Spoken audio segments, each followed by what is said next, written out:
Okay. So let's talk about OnlyFans. Let's just jump into that. Do you currently have an OnlyFans? No, I don't. Have you thought about it? Nah, nah. Somebody did mention to me one time that I could do like exclusive, like acoustic performances on there. But the OnlyFans thing for me, I think right away just sex. Well, think You know what about I'm it. Let's saying? talk about what was that singer name? D'Angelo. You could do something like that. You're a singer. Yeah, Like yeah, strip butt naked in front of the camera with all kinds of oils and things. boxers, or playing with a guitar. You know what I mean? Like Yeah, there's yeah. like what instruments do you play? Like I 'cause I don't mean, play any. I'm currently learning a little bit of guitar and piano slowly.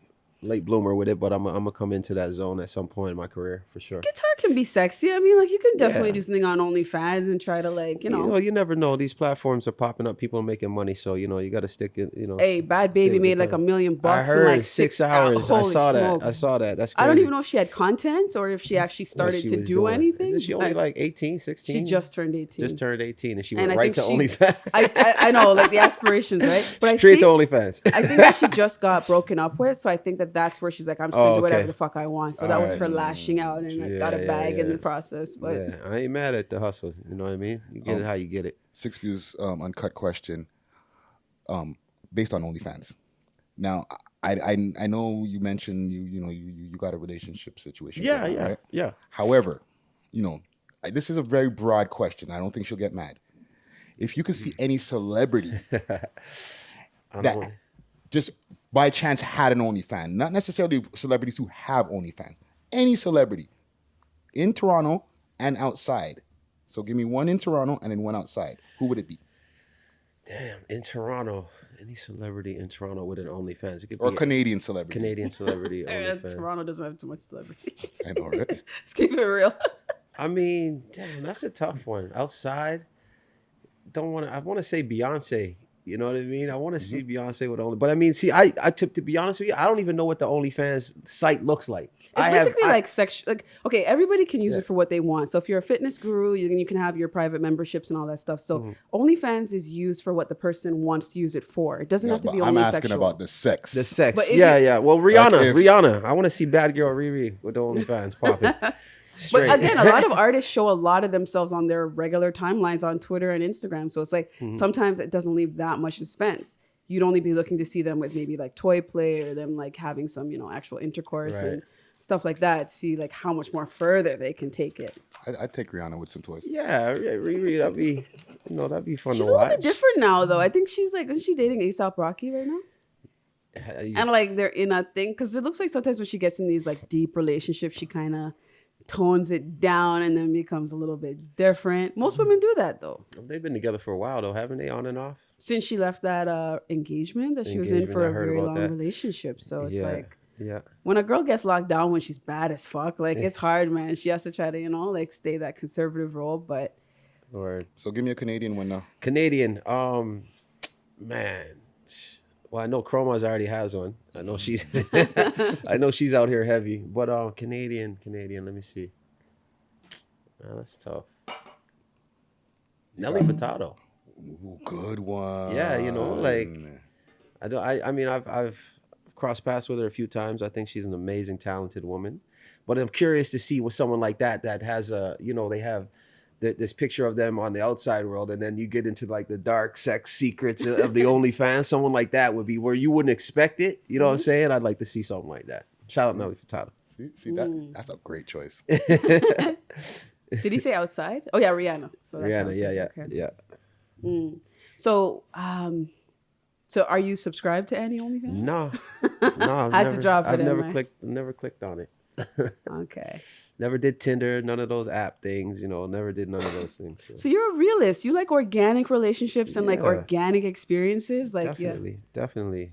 It's been well, it's refreshing now that, my relationship is turned into an organic one. But in the past I've had, I was in love and that was back in 2008, and it kind of lingered on for a long time. And then, a lot of the relationships I got in since then weren't really real to me. You know what I mean? After having success and people knowing who I am, you know, you just kind of just see people's true colors, you know, and they're with you for the wrong reasons. You know what I mean? So you had that happen too. Oh yeah, yeah. Diary of an Artist, man. Damn. Yeah. Okay, so why don't we just get into dating then? Because I mean, that's the next kind of category. So you've had a lot of relationships where you've had a lot of heartbreak. Are they reflections of a lot of your music? For sure. Definitely. I mean, you know, all the experiences I've had in my relationships, definitely, even to this day, like I was just talking about the one girl that I was in love with for years. I mean, I still care about her, but I've gotten over that, you know, lust and love and thinking it might become something again by releasing music about her. Hold on, is her love like magic, baby? Her love was like magic, but then it went poof. Oh shoot, disappeared. Oh no. Yeah, no, but you know what I mean. Like I was holding on to that for a long time, and then the song that my latest single off the album, "Missing Us," was, you know, completely about that situation. I think releasing that song really helped me release that, you know, that energy of hope and of wanting that back. So I kind of got that out of my system, and I'm happy in a relationship right now. So you let it go. Yeah, let it go. I let it go to move on. And there's a song for every emotion and feeling that we have, I feel like. Because even as an artist, I mean, it's hard to kind of say, did this influence your song? I think like as an artist, everything you write, whether it's poetic or musical, is based on an actual experience. Emotion. Yeah, exactly. You're a part of your work. Definitely. We can snipe another question in there.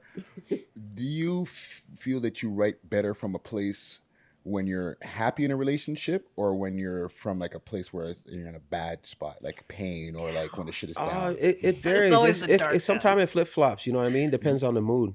But a lot of the records on my latest album, I was in a dark place, and you know, got, you know, a lot of that out. And shout outs to like Sebastian Cole, guy that I wrote with, a dope writer from Alabama, pulling out some of these stories out of me that, you know, that helped me deal with that. But definitely, when I'm in a dark place, definitely I get some good stuff, you know, going. But in happy times too, you know. So I guess it depends on the mood of the day, really, and how I feel when I go into the studio. Can I throw one more in there? Yeah, sure. What about like Magic? That song being like such a big tune, right? Like, what place were you in when you wrote that? When I wrote that, I was physically I was in LA at the Babyface Edmonds Tower out there, right out there, and inspiration. It was LA. It was an exciting time. It was an exciting time because like I was literally, that's before You Can Have It All came out.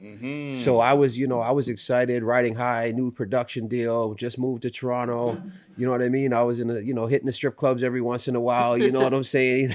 Happy place. Yeah, happy place. You know, so I was in a good place, and you know, it showed through that record. And honestly, real talk though, that song, I didn't even want to put that song out. Like that was the last song that I wanted to put on that project. But the label at the time were like, no, it's gonna work. And it did. But it was like my least favorite record on that album, I Am Jordan. So usually how it goes. Interesting. Happy places. Happy place, yeah. But it's the real shit, man. When we're in our gloom and depressed, that's the best writing, though, because then you get like resentful and angry, and then you just get all that emotion. Yeah, so. no, it's true. It's true. Actually, my girl's an artist too. So can we know her? You know, you gotta just pay attention. No. Privacy respected. You just gotta pay attention. We're not ready for all that. But if you follow me, then you probably know what's up. You know what I mean? But she, like, you know, we were friends, and we had an open relationship in the beginning, and we were friends. You know what I'm saying? And you know, there was things that I was open with her about and told her about, but they still hurt her and scarred her deeply. So she wrote some shit about me, and I was like, and it actually helped change me to be a better man, and you know what I'm saying, and it worked. So I know I had her in that dark place, and she was writing some great music. So some great stuff did come out of that pain that I caused her, and you know, it also helped heal me as a man to be a better man for her. I like that. A man that can admit healing. Yes. Do you know how rare that is? A lot of guys, like, and that's the thing, when you're a singer, we come across a lot of rappers, not too many singers. And being a singer is a very organic talent, right? Because it's real. It's not like there's a lot of autotune and all that stuff. I mean, rapping is one thing, writing and all that good stuff. But it's just the singer. I find like a lot of guys are really scared about being open about their emotions or saying that they've been hurt by a woman or scarred. And even to address the word of like even healing or even like that whole phase. Like most guys cannot do that. So like, how do you discipline? I mean, you have some intimate songs. I mean, you don't go super sexual a lot of the time because you have to be commercialized, right? So how do you have words of wisdom for men out there, the Toronto mandem, since you're in Toronto right now, to be able to accept and embrace the heartbreak and like understand that it's a part of life and do something to like, you know, constructively recover from it? Don't gotta always be macho this, macho that. You know what I'm saying? Like, and my latest album's called Ralph, and you know, man, you got to be sensitive out there. Ralph told you back in the day, back in the 90s, 80s, sensitivity. You know what I mean? You need a man with sensitivity. You know, Ralph Traz, right? Man, with, you know, sensitive. And you know what? That's the one thing that a lot of women like. They, you know, they like more. Like when they see a man cry, like that. A lot of men they'll say, "Oh, I never cry. I never." Nah, man, she'll cry too. That's but that's the thing. That woman, that'll attract a woman more to you when you can be open. You can show your true colors, your true self. And not be afraid to admit when you're wrong and try to fix it if you think that relationship's worth fixing. You know what I'm saying? And worth fighting for and working towards something better, you know? So is the healing for you based more on writing or talking about it? Because a lot of guys, they'll write their raps and they'll be like, yo, this bitch, this hoe, fuck this, fuck that. But then it's like that organic, like, you know, like she broke my heart or whatever. Or like even just some of your lyrics will reflect on that. So are you better communicating your feelings through your writing or actually talking to your partner or talking about it socially? I think with talking about it with my partner. I mean, as of late, like I mean, I'm lucky to have, you know, someone now that, you know, our strength is our communication. That's how we keep our, you know, our relationship strong. And, you know, after talking about it and letting it out makes it become easier to write about these things as well. When you have common ground with the person you're writing about or you're talking about, you know, whatnot. And you know that you're not going to hurt any feelings. And if you do hurt any feelings, we've already discussed it. And you know what I'm saying? So what it's, that's part of the healing for me is like, you know, just talking to the person and working it out instead of, you know, just manifesting and holding in all this anger and these thoughts that you have in your head. When you talk to somebody, you get it out. That's, you know, a better way to keep your relationship strong. So it's such good therapy because it's usually the person that you're with that's almost the perpetrator or sometimes on the receiving end of a lot of what you're going through.